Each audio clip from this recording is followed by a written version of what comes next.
Hi, today I'm going to show you how to import Premiere Pro templates from Motion Array into your projects.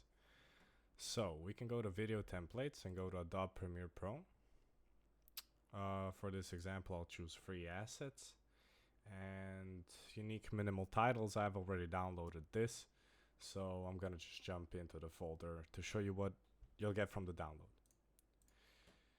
So in the download, we get this. We get the font, we get the instructions if you need them, and then we have Premiere Pro where we have the footages and the project. We want to open the project in Premiere Pro.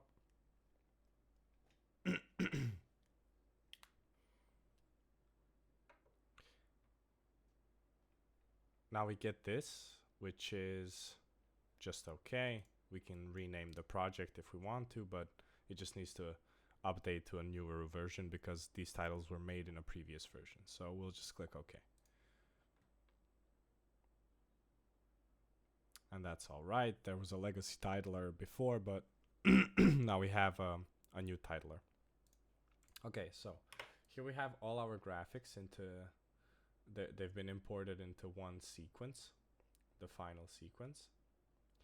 And now we can just scrub through, see which one we like, or if we need them all. And here just on the left, you can see you have edit, final, and assets. You don't want to worry about the final and the assets. We're just worried about the edit tab. These are all the titles that you can edit.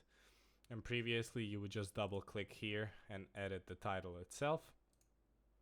But in the new update, you're just going to get it opened in the source monitor. So you just won't be able to edit it the same way.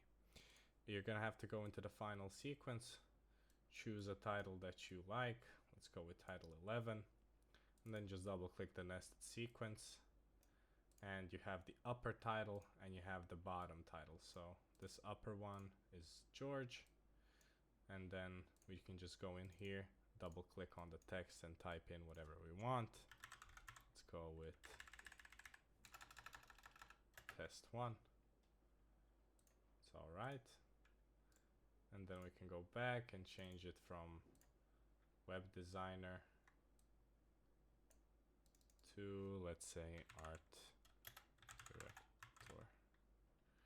Now the box is a bit, there's not enough space in the box, so we can just expand that to fit the whole title. And when we get back to the title 11 nested sequence, we can see that it is not fully aligned, but your text is in there. Now you can play with the alignment and everything. I think I nudged it out of alignment when I did this, probably. Yeah, there we go.